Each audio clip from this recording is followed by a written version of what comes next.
Hello 6th primary, how are you all?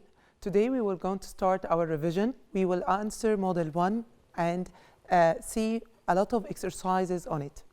Today we will going to complete our math syllabus تحت رعاية وإشراف وزارة التربية والتعليم. تعالوا نشوف هنحل الموديل ازاي.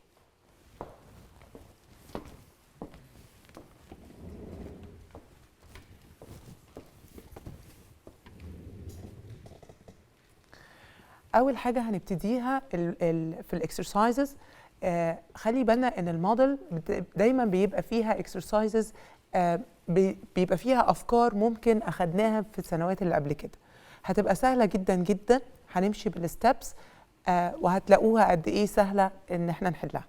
تعالوا نشوف أول إكسرسايز عندنا في موديل 1. أول حاجة بيقول لي complete the following statement. 39 days approximately equal how many weeks؟ أول حاجة هو مديني number of days وعايز number of days ده approximately how many weeks.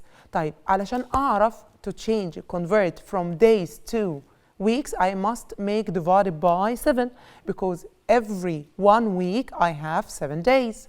يبقى أنا I will going to make 39 divided by 7. بدل قال لي approximately يبقى اعرف كده ان number can be decimal number. Can you give you a decimal number? الريزلت ممكن يبقى فيه decimal number. So you will go to approximate it. طيب لما نعمل 39 divided by 7 طبعا لان انا ما عنديش 39 can be divided by 7 so it will be 5.571. If you calculate it, if you do in calculator 39 divided by 7 give you 5.571.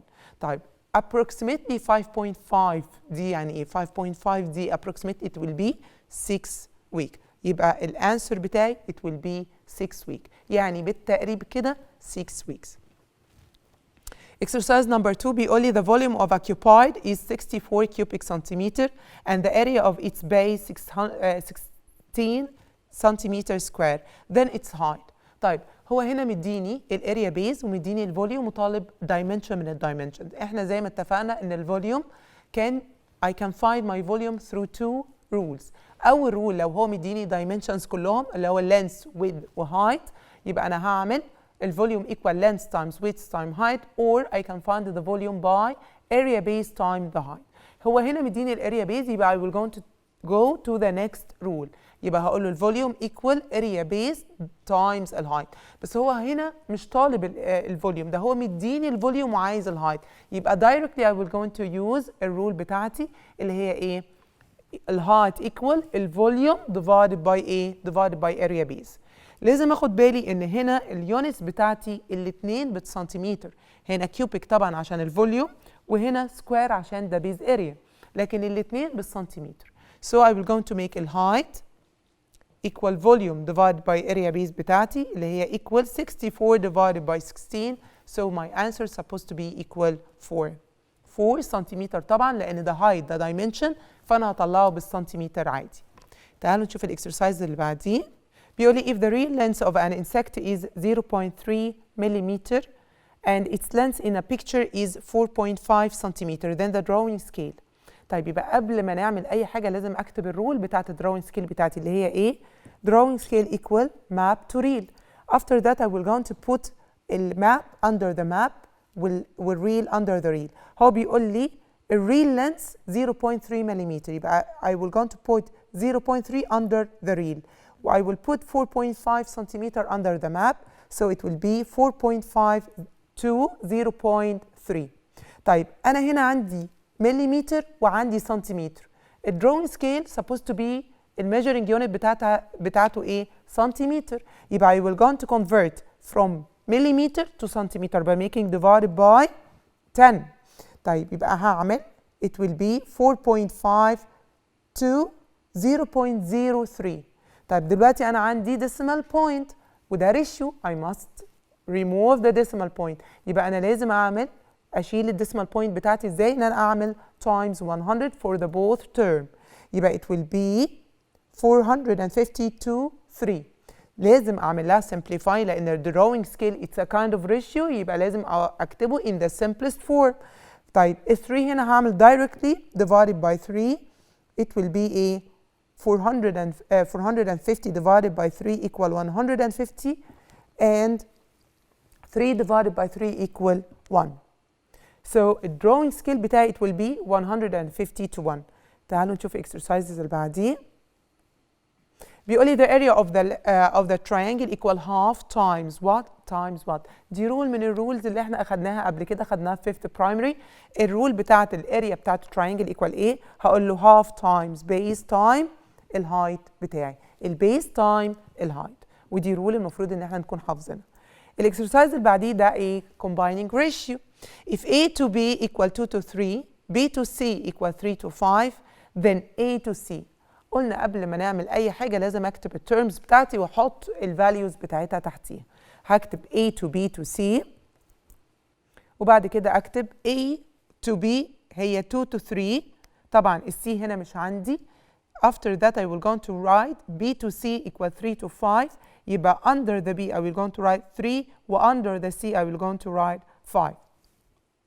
After that I will go to see إن أنا هنا عندي، لو أخدت بالك إن الcommon term بتاعي اللي هو B have the same value. الاتنين عنده the same value. يبقى أنا مش محتاجة أعمل الكروس مالتيبليكيشن اللي أنا كنت بعملها عشان أخلي الcommon term بتاعي الكومن تيرم بتاعي with the same number. لا خالص، انا هنزل الريشيو بتاعتي تحت بعضها. يبقى ال 2 I will put it down وال 3 هتنزل زي ما هي وال C هنزل ال 5. مش هعمل اي مالتيبليكيشن. لما الاقي ال B الكومن تيرم بتاعتي عنده the same value اللي هو 3 و 3 في ال 2 ريشيو عنده the same number 3 and 3. يبقى I will put الريشيوز بتاعتي زي ما هي من غير ما اعمل مالتيبليكيشن حاجه خالص. يبقى A to B to C equal 2 to 3 to 5. طيب هو طالب مني A to C. طيب يبقى A عندي ب 2 و C عندي بكام؟ ب 5. يبقى I will go to say 2 to 5. طيب next exercise بيقول لي the opposite table shows the marks of 40 students in one test. Then the number of students who got less than 30 marks. هو بيسألني ايه عدد الستودنتس اللي بتاعتي اللي جابوا درجات less than 30. طيب هبص هنا كده الماركس عندي 10 20 30 to 40. طيب يبقى ايه اللي هم الستودنت اللي جابوا درجات less than 30؟ اللي جابوا درجات ال 10 كمان اللي جابوا درجات ال 20 marks. يبقى هاخد ال number of students I will going to make 10 plus 13 it will be 23. I will going to see الماركس ال number of students اللي جابوا less than 30 اللي هي 10 وايه و 20. هنا في ال 10 student وفي ال 20 marks جابوا 13 student. يبقى هعمل ال 10 plus 13 equal 23. Example number 2. Choose the correct answer. بيقول لي the range of the set of values 7 3 6 9 and 5 is. نفتكر الرينج. ايه هو الرينج؟ الرينج it's the difference between the greatest value and the smallest value. طيب ال greatest value هنا عندي ايه؟ 7 3 6 9 and 5. ال greatest value عندي ايه؟ هي 9. طب the smallest value عندي ايه؟ 3. So I will going to make a 9 minus 3 so it gives me a 6. So I suppose choose 6. Exercise number 2. عندي 3/4 equal how many بالديسيمال. هو عايز اكتبها له بالديسيمال فورم. تعالوا نشوفها احسن على السمارت بورد بتاعتي ونشرحها عليه.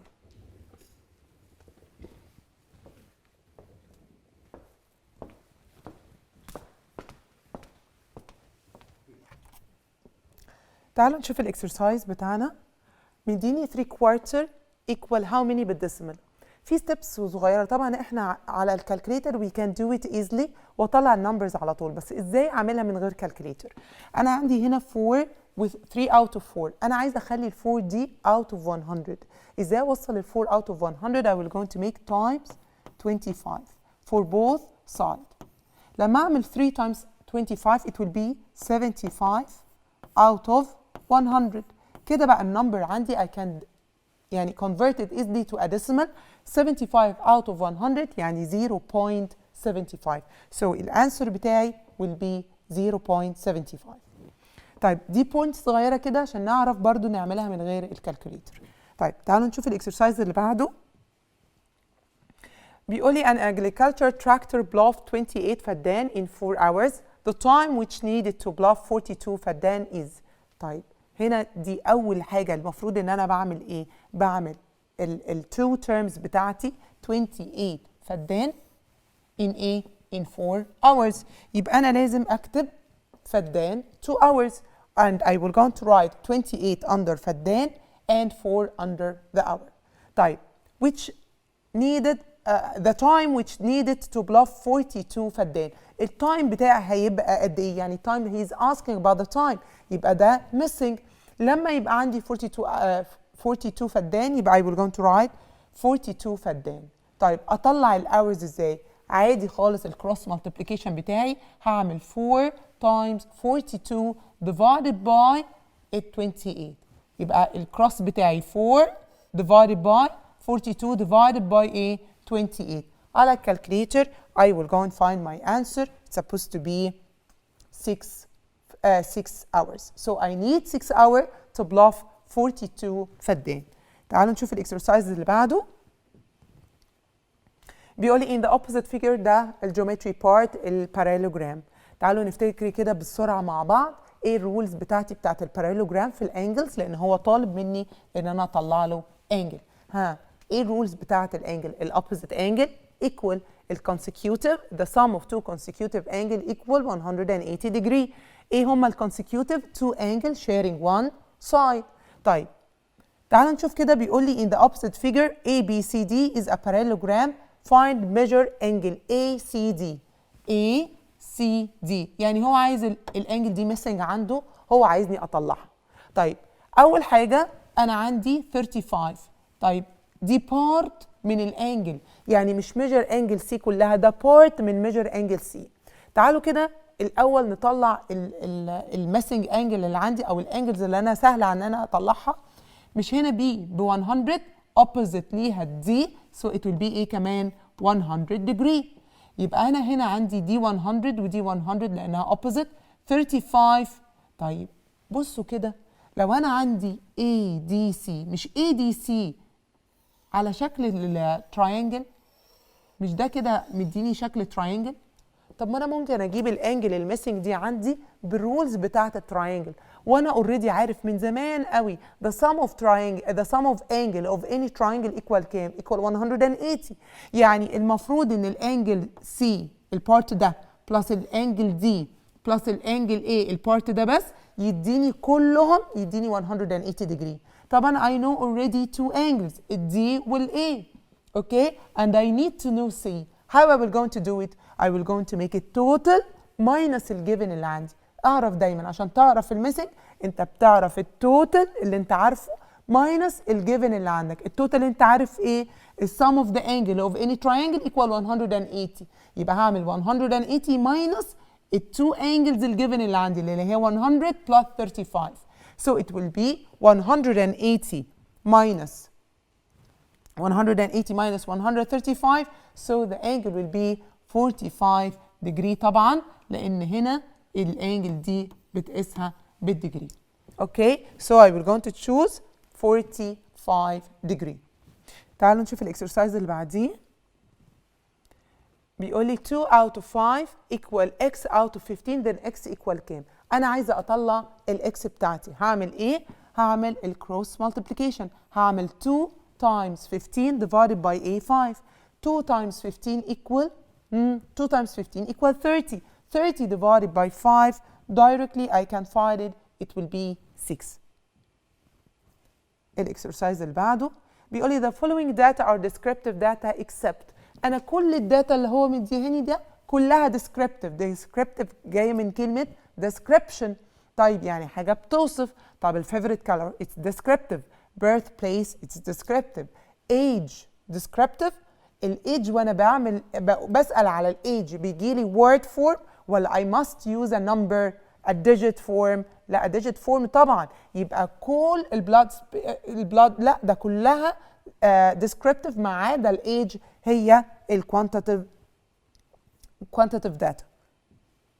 الاكسرسايز اللي بعده بيقول لي a contains had 12 liters. خد بالك ان ده 12 liters يعني ده capacity of oil. It is wanted to put it in small bottles. The capacity of each of them is 400 cubic centimeter. Calculate the number of bottle which needed. نفتكر مع بعض النمبر عشان اطلع النمبر of bottle. كنت بعمل ايه؟ بقول النمبر equal البيج فوليوم divided by small volume. طب انا هنا عندي 12 لتر ده البيج containers. طب والسمول bottles 400 كيوبيك سنتيمتر. هل ينفع ان انا اعمل لهم calculation؟ لا، لان انا عندي هنا بالليترز وعندي هنا بالكيوبيك سنتيمتر. يبقى I must change الليتر convert the liter to become a cubic centimeter. يبقى اول part ان انا هعمله ان انا هعمل converting ل 12 هعملها 12 times 1000 to become 12,000 cubic centimeter.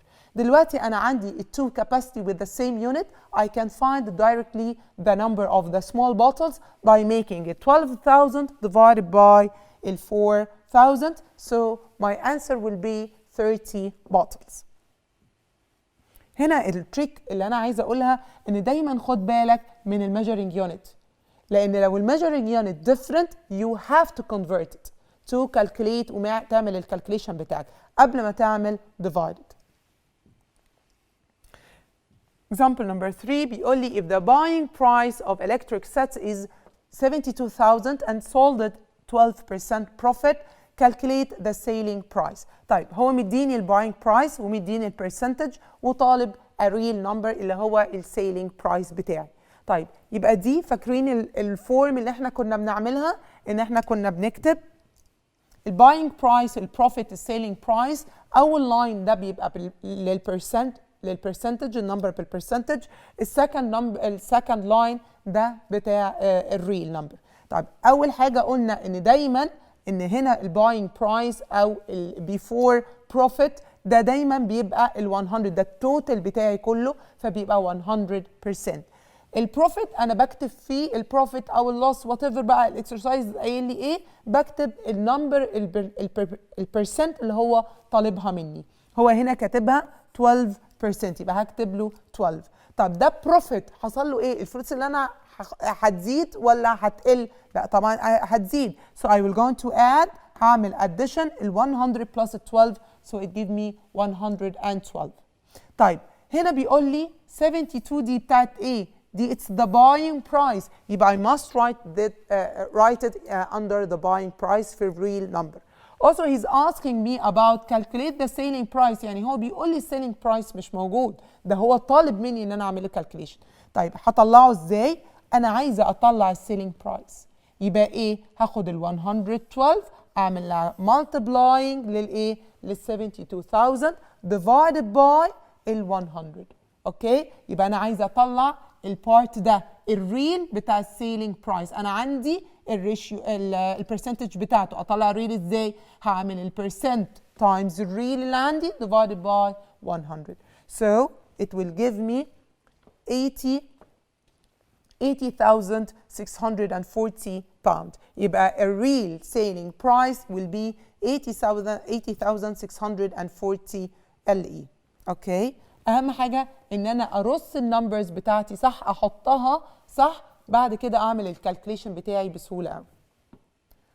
الاكسرسايز نمبر 4 بيقول لي the ratio among the measure of the angle. خلي بالك دايما الاكسرسايزز بتاعت الانجلز بتبقى بتتكرر كتير. هو بيتكلم عن angles of a triangle is 2 to 3 to 4. Find the measure of each angle in this triangle. اول حاجه هكتب الترمز بتاعتي first angle, second angle, third angle والsum بتاعي بتاعت الانجلز كلها. بطلع الانجل 2 to 3 to 4 الsum بتاعت الانجلز كلها. الريشيو الsum ratio it will be 9.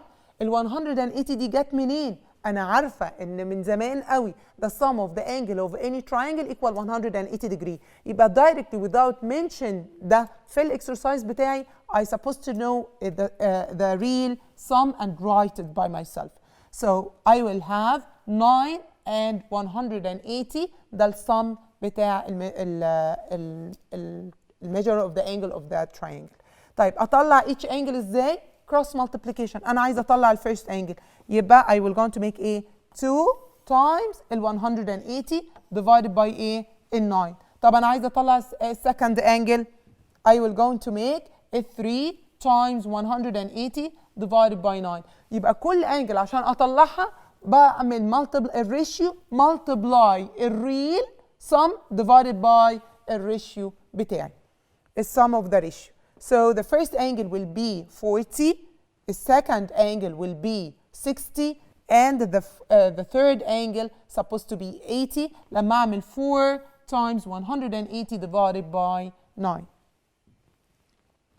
الاكسرسايز اللي بعده بيقول لي a metallic cube of edge length 12 centimeter. It needs to be converted into ingots in the shape of a cuboid. Each of them of dimension 3, 4, and 6. Calculate the number of ingots that are obtained.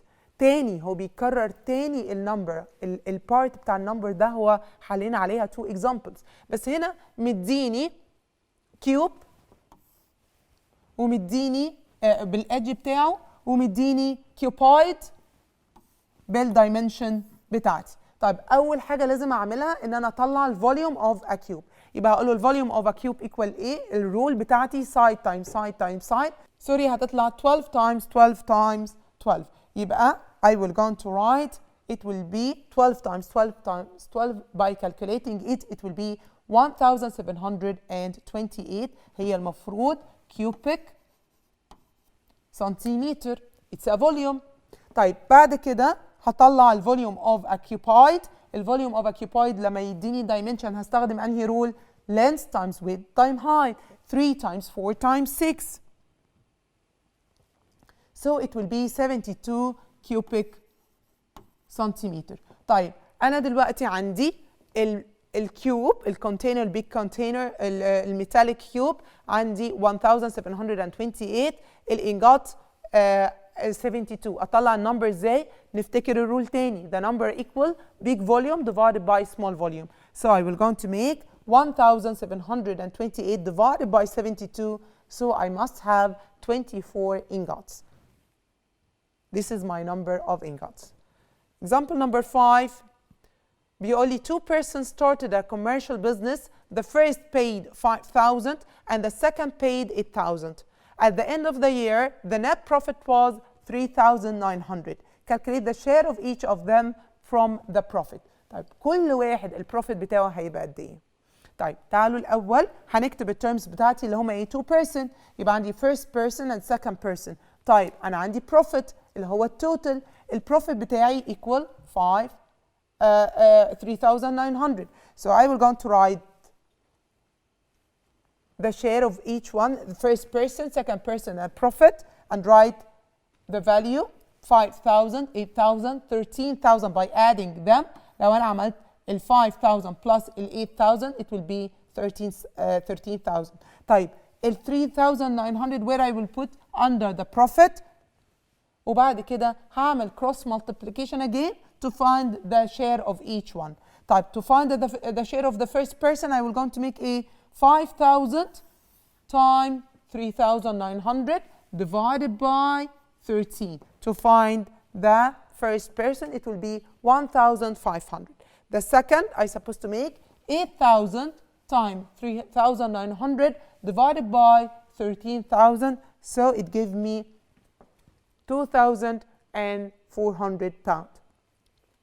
If you add the two profit لو عملت addition ال 15,000 plus ال 2,400 you're supposed to have 3,900 and by this way you are sure ان ال answers بتاعتك صح انت ما عملتش اي mistake في ال calculation. هنا بقى بيقول لي the following table show the marks of 100 students in 1 month in math tests. الماركس بتاعتي هو ده التيبل اللي احنا اخدينه. بيقول لي draw the frequency curve of this distribution.